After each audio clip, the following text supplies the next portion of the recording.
وَإِذَا قُرِئَ الْقُرْآنُ فَاسْتَمِعُوا لَهُ وَأَنصِتُوا لَعَلَّكُمْ تُرْحَمُونَ۔ الحمدللہ والصلاة والسلام علی رسول اللہ۔ اعوذ باللہ من الشیطان الرجیم، بسم اللہ الرحمن الرحیم۔ آج انشاءاللہ ہم سورۃ النساء کے مطالعہ کریں گے، اور سورۃ النساء مدنی سورت ہے، 176 اس کی آیات ہیں، اور اس کا زمانہ نزول غزوہ احد شوال 3 ہجری سے لے کر 5 ہجری کے درمیان مختلف حصوں میں یہ نازل ہوئی ہے۔ سورہ آل عمران کے آخری حصے میں ہم نے نئی امت کی تنظیم اور اتحاد کی ہدایات پڑھی تھیں، اور سورہ نساء میں یہ تفصیل ہے کہ یہ تنظیم یا آرگنائزیشن صرف میدان جہاد تک محدود نہیں بلکہ خاندان سے لے کر ریاستی اداروں تک وسیع ہوگی۔ سورہ نساء کی آیات کو ہم 9 حصوں میں تقسیم کر کے انشاءاللہ ان کا مطالعہ کریں گے۔ پہلا حصہ جو ہے وہ آیت نمبر 1 سے لے کر 43 تک ہے، اس میں معاشرتی احکامات ہیں۔ سورہ مبارکہ کے آغاز میں اللہ سے ڈرتے رہنے کی ہدایت کی گئی ہے، جس نے سب کو ایک ہی جان سے پیدا کیا، یعنی تمام مرد اور عورتیں حضرت آدم علیہ السلام اور حضرت حوا علیہ السلام کی اولاد ہیں، اور اس کی وجہ سے رشتہ رحم سب کے درمیان مشترک ہے، اور اس کا تقاضا یہ ہے کہ سب اللہ سے ڈرتے رہیں اور رحم کے رشتوں کا احترام رکھیں۔ انہی 2 بنیادوں پر اسلامی معاشرے کی عمارت قائم ہے۔ نکاح کے نتیجے میں رشتے بنتے ہیں، خاندان بنتے ہیں، اور خاندان معاشرے کی بنیادی اکائی یا بیسک یونٹ ہے۔ اس کے بعد یتامہ کے اور بیواؤں کے حقوق بیان کیے گئے۔ یتیم کا مال کھانا حرام ہے۔ عورتوں میں 4 تک عورتوں سے نکاح کی اجازت دی گئی، لیکن اس کے ساتھ انصاف کی شرط لگائی گئی۔ بالغ ہونے پر یتیموں کا مال انہیں واپس کرنے کا حکم دیا گیا۔ یتیموں کا مال کھانے والوں کو دوزخ کی آگ میں جلنے کی وعید سنائی گئی، اور عورتوں کے مہر خوش دلی سے ادا کرنے کا حکم دیا گیا۔ آیات 12 سے لے کر جو 14 ہیں اس میں وراثت کے احکام آئے۔ ان احکامات کو حدود اللہ کہا گیا، جن کی خلاف ورزی کی سزا دوزخ ہے۔ احکامات کی تفصیل میں تو ہم اس وقت نہیں جا سکتے کہ کس کا کتنا حصہ ہے، لیکن بنیادی طور پر آیت نمبر 7 سے جو ہمیں قانونی احکامات ملتے ہیں ان کو ہم ایک نظر دیکھ لیتے ہیں۔ پہلی بات یہ ہے کہ میراث صرف مردوں کا حصہ نہیں ہے بلکہ عورتیں بھی اس میں حقدار ہیں۔ دوسرا یہ کہ میراث بہرحال تقسیم ہونی چاہیے، خواہ وہ کتنی ہی ہو، حتیٰ کہ اگر مرنے والے نے 1 گز کپڑا چھوڑا ہے اور 10 وارث ہیں تو وہ ان میں تقسیم ہوگی۔ یہ اور بات ہے کہ ایک وارث تو دوسرے وارثوں سے اس کا حصہ خرید لے۔ تیسرا یہ معلوم ہوتا ہے کہ وراثت کا قانون ہر قسم کے اموال پر اور املاک پر جاری ہوگا۔ چوتھا یہ کہ میراث کا حق اس وقت پیدا ہوتا ہے جب مرنے والا کوئی مال چھوڑ کر مر رہا ہو۔ اور آخری بات یہ سمجھ آتی ہے کہ قریب تر رشتہ داروں کی موجودگی میں جو دور کے رشتہ دار ہیں وہ میراث میں حصہ دار نہیں ہوتے۔ وراثت کے حوالے سے یہ بات کہی گئی کہ تمام حصے وصیت پوری کرنے اور قرض ادا کرنے کے بعد تقسیم کیے جائیں گے۔ اسی حصے میں بدکاری اور فحاشی کی سزائیں بتائی گئیں، لیکن یہ احکامات بعد میں منسوخ ہو گئے کیونکہ سورہ نور کی آیت نمبر 2 میں پھر بدکاری کی باقاعدہ قانونی سزا مقرر کر دی۔ اگلی آیات میں حسن معاشرت کے اصول بیان کیے گئے، اور ہم ان کو ذرا تفصیل سے دیکھ لیں گے، اس لیے کہ یہ ہمارے ارد گرد کی بات ہے، ہم سب اس سے گزرنے والے ہیں۔ حسن معاشرت کے حوالے سے خواتین کے حقوق بیان کیے گئے کہ اچھے طریقے سے ان کے ساتھ زندگی بسر کرو، اگر کچھ ان میں ناپسند ہو تب بھی تم یہ دیکھو کہ ان کے اندر بہت ساری اچھائیاں بھی ہوں گی۔ آپ دیکھیے کہ نبی کریم صلی اللہ علیہ وسلم نے بھی بہترین اس کو قرار دیا جو اپنے اہل و عیال کے ساتھ اچھا ہو، اور قرآن یہاں ہمیں مثبت طرز فکر اپنانے کی سوچ دے رہا ہے کہ کوئی انسان مکمل نہیں ہوتا، تو انسانوں کی خامیوں کے بجائے خوبیوں کو دیکھنے کی عادت ڈالی جائے، بالخصوص بیوی کے معاملے میں۔ ایک اور ہدایت یہ کی گئی کہ دوسری شادی کی صورت میں خواہ مرد ڈھیروں مال پہلی عورت کو دے چکا ہو اسے واپس نہ لے گا۔ پھر نکاح کے متعلق یہ فرمایا گیا کہ یہ پختہ عہد ہے۔ نکاح دراصل مضبوط پیمان وفا ہے جس کے نتیجے میں مرد کی زندگی میں عورت داخل ہوتی ہے۔ آگے کچھ اور احکامات ہیں جس میں ستیلی ماں سے نکاح حرام قرار دیا گیا۔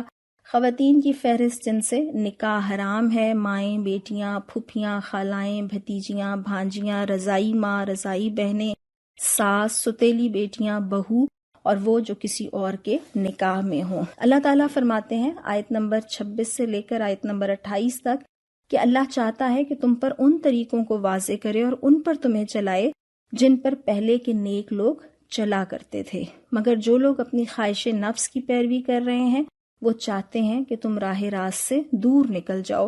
اللہ تم پر سے پابندیوں کو ہلکا کرنا چاہتا ہے۔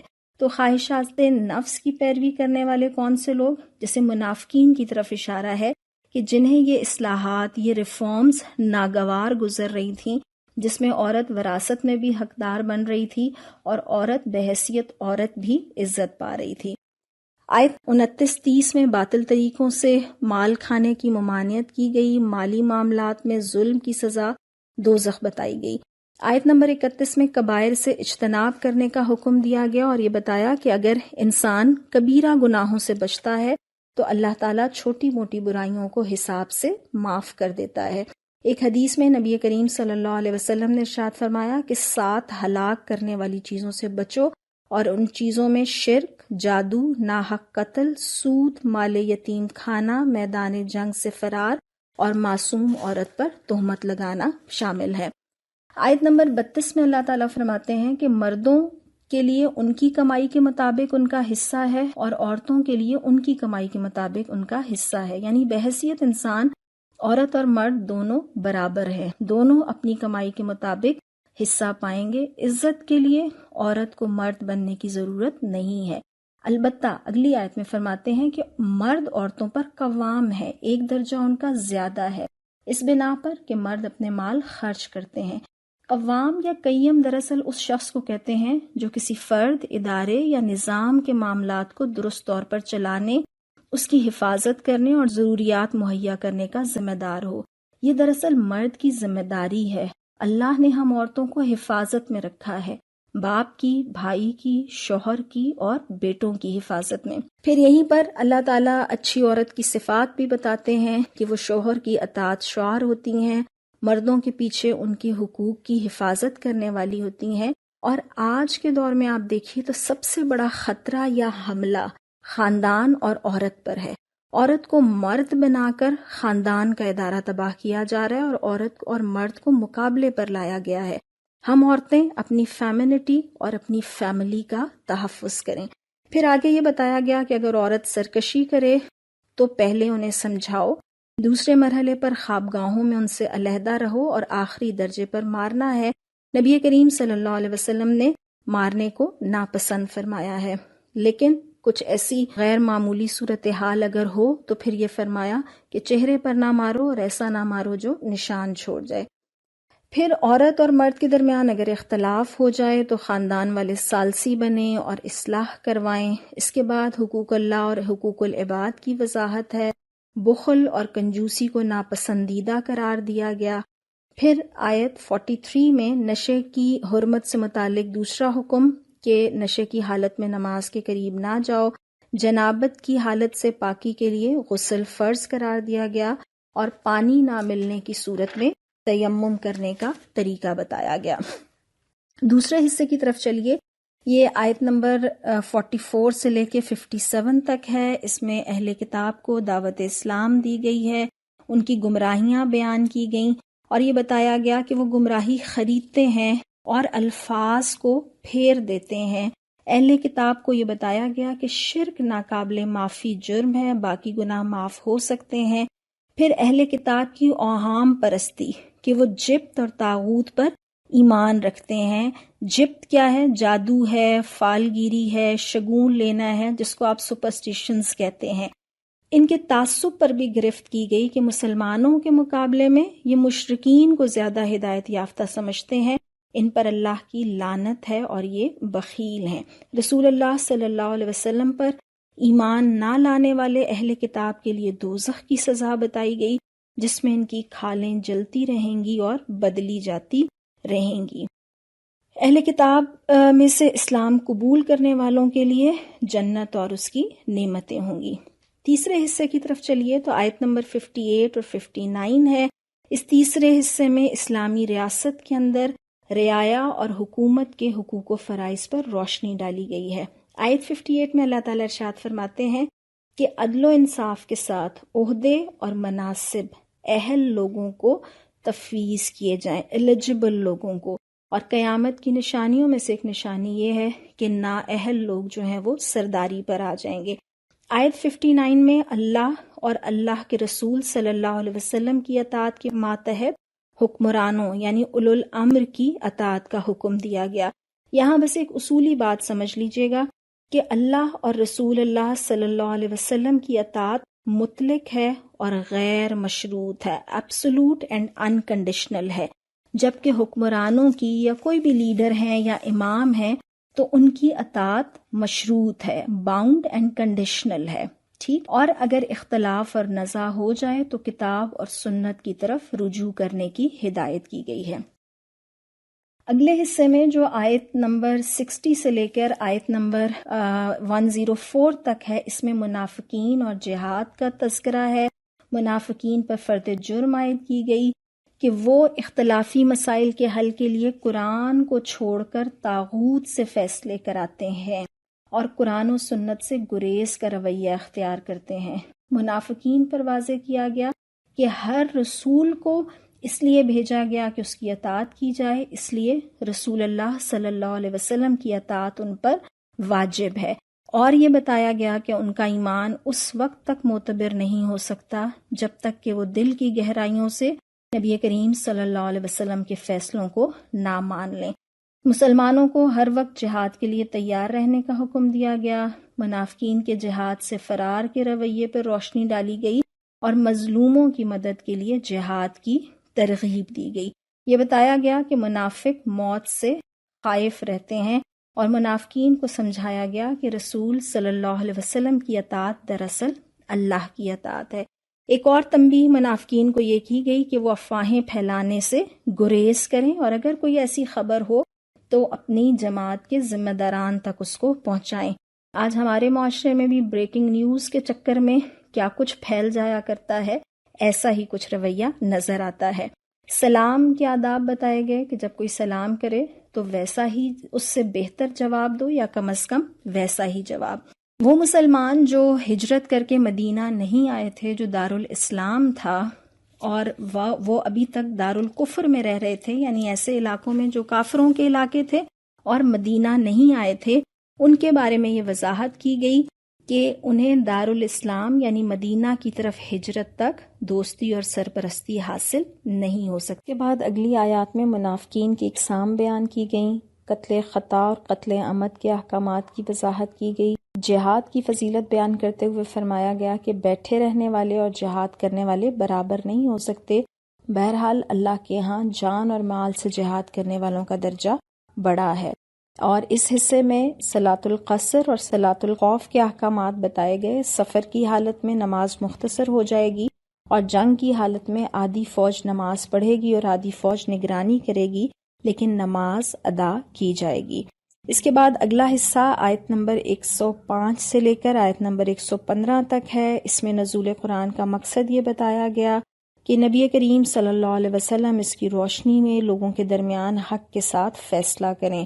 راتوں کو چھپ چھپ کر مشورے کرنے والے منافقین پر گرفت کی گئی، اور اس کے بعد وہ منافقین جو اپنی خفیہ مجالس میں نجوہ یعنی سرگوشیاں کھسر پھسر کیا کرتے تھے، ان پر گرفت کی گئی۔ خیر کے کاموں اور اللہ کی خوشنودی کے لیے سرگوشی کی اجازت ہے، لیکن خفیہ طور پر جو غلط سازشیں کی جائیں اس کی گرفت ہے اور اس کو منع کیا گیا ہے۔ منافقین کو مخلص صحابہ کا راستہ اختیار کرنے کی ہدایت کی گئی، ورنہ یہ بتایا گیا کہ یہ منافقین دوزخ میں داخل کیے جائیں گے۔ اس کے بعد جو اگلا حصہ ہے وہ آیات ہیں، آیت نمبر 116 سے لے کے 134 تک۔ اس میں اللہ تعالیٰ فرماتے ہیں کہ شرک کی بخشش نہیں ہے۔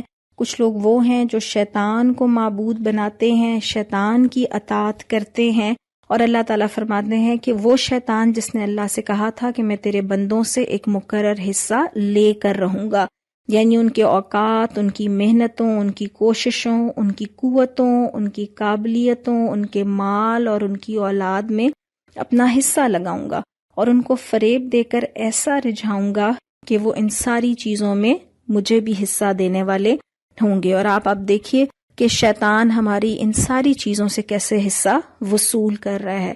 پھر اللہ تعالیٰ فرماتے ہیں کہ اس نے یہ کہا تھا کہ میں انہیں بہکاؤں گا، انہیں آرزوؤں میں الجھاؤں گا اور انہیں حکم دوں گا، اور وہ میرے حکم سے جانوروں کے کان پھاڑیں گے، اور انہیں حکم دوں گا اور وہ میرے حکم سے خدائی ساخت میں رد و بدل کریں گے۔ اور اللہ فرماتے ہیں کہ جس نے شیطان کو اللہ کے بجائے اپنا ولی اور سرپرست بنا لیا وہ صریح نقصان میں پڑ گیا۔ کہنے کو تو کوئی بھی شیطان کو اپنا معبود یا ولی یا سرپرست نہیں کہتا، لیکن عملاً اگر وہ اس کے راستے پر چل رہا ہے تو یہ دراصل اس کو معبود اور سرپرست بنانے ہی کے مترادف ہے۔ اس کے بعد جو اگلی کچھ آیات ہیں اس یتیموں سے متعلق جو احکامات ہیں، خاص طور پر ان سے عدل کے متعلق وہ دوبارہ بتائے گئے، اور بیویوں، ایک سے زائد بیویوں کی صورت میں بھی دوبارہ عدل کا حکم دیا گیا۔ عورت اور مرد کے درمیان نزاع ہو جانے کی صورت میں پھر یہ فرمایا گیا کہ صلح بہرحال بہتر ہے، اور نفس جلدی تنگ دلی کی طرف مائل ہو جاتے ہیں۔ آخری حصے کی طرف جب ہم بڑھتے ہیں تو آیات 135 سے 152 تک میں منافقت سے بچتے ہوئے اسلام کا نظام عدل، نظام انصاف قائم کرنے کا مطالبہ کیا گیا، اور مسلمانوں کو یہ ہدایت کی گئی کہ وہ اپنی خواہشات نفس سے بچ کر مسلمانوں میں عدل کا اجتماعی نظام قائم کریں۔ گواہی اللہ کے لیے ہونی چاہیے، چاہے اس گواہی کی زد خود اپنے اوپر، اپنے والدین یا اپنے قریبی رشتہ داروں ہی کے خلاف کیوں نہ پڑ رہی ہو۔ یہ مشکل کام ہے، لیکن انصاف وہ ہے جو ہوتا نظر بھی آئے۔ پھر اللہ تعالیٰ آگے فرماتے ہیں کہ اللہ تعالیٰ منافقین کو اور کافر کو جہنم میں جمع کرے گا۔ منافقین کی صفات بتائی گئیں کہ وہ کیا صفات ہیں کہ دیکھو اور انتظار کرو، یعنی اونٹ کس کروٹ بیٹھتا ہے، اللہ کو دھوکہ دینے کی کوشش کرتے ہیں، نماز کے لیے سستی سے کام لیتے ہیں، کوئی نیکی کرتے ہیں تو وہ ریاکاری سے کرتے ہیں، نماز میں اللہ کو بہت کم یاد کرتے ہیں، اور وہ اپنے ایمان پر پختہ ہونے کے بجائے تذبذب کا شکار ہوتے ہیں۔ مسلمانوں کو یہ حکم دیا گیا کہ وہ کافروں کو اپنا دوست نہ بنائیں۔ اس کے بعد چھٹا پارہ جہاں سے شروع ہوتا ہے وہاں اللہ تعالیٰ ارشاد فرماتے ہیں کہ مظلوموں کے علاوہ کسی اور کو کسی دوسرے شخص کے بارے میں بری بات زبان سے نکالنے کی اجازت نہیں ہے، لیکن مظلوم کے حوالے سے بھی یہ کہا گیا کہ اگر وہ برائی کو درگزر کرتے ہیں تو یہ زیادہ پسندیدہ ہے۔ آیت نمبر 153 سے 175 میں پھر بنی اسرائیل کے جرائم بیان کیے گئے، ان کے خلاف فرد جرم عائد کی گئی۔ عیسائیوں کو بتایا گیا کہ حضرت عیسیٰ علیہ السلام قتل نہیں کیے گئے بلکہ اللہ نے ان کو اپنے پاس اٹھا لیا ہے۔ اہل کتاب کو اس بات سے منع کیا گیا کہ لا تغلو، کہ وہ حمایت میں یا تائید میں حد سے نہ گزر جائیں، اور پھر عیسائیوں کو عقیدہ تثلیث چھوڑ دینے کی ہدایت کی گئی۔ آخری آیت پر آ جائیے، آیت نمبر 176، جس میں کلالہ کے احکام بیان کر کے قانون وراثت کی ایک اور جو شق ہے اس کو مکمل کیا گیا۔ اور کلالہ سے مراد ایک ایسی میت ہے جس کے نہ تو ماں باپ ہوں نہ اولاد اس نے چھوڑی ہو، اور ایسی صورت میں اس کی وراثت کیسے تقسیم ہوگی۔ یہاں پر سورہ نساء ہماری مکمل ہوتی ہے۔ آپ سورہ نساء کے مضامین کو اگر اپنے ذہن میں لے کر آئیے تو مسلمانوں کو کیا ہدایت ملتی ہے کہ وہ ساری دنیا کو بالخصوص اہل کتاب اور نصارہ کو دعوت اسلام دیں۔ مسلمانوں کو منافقت سے بچنا ہے، خالص توحید کو اختیار کرنا ہے، اور خاندان سے لے کر ریاست یعنی اسٹیٹ تک اللہ کے احکامات کی روشنی میں ایک مضبوط اجتماعیت قائم کرنی ہے۔ یاد رکھیے گا، خاندان معاشرے کی بنیادی اکائی ہے اور اجتماعیت اس کی اعلیٰ ترین شکل ہے، یعنی کہ ریاست۔ خاندان کی مضبوطی کا دار و مدار میاں بیوی، اولاد، ماں باپ کے علاوہ رشتہ داروں اور یتیموں کے حقوق کے تحفظ پر ہوتا ہے، جبکہ ریاست کا استحکام خارجی اور داخلی محاذ پر اتحاد اور یکجہتی پر منحصر ہے۔ منافقین ریاستوں کو کھوکھلا کیا کرتے ہیں۔ اللہ تعالیٰ ہمیں انفرادی طور پر بھی محفوظ رکھے اور اجتماعی طور پر بھی منظم بنائے۔ وآخر دعوانا ان الحمد للہ رب العالمین۔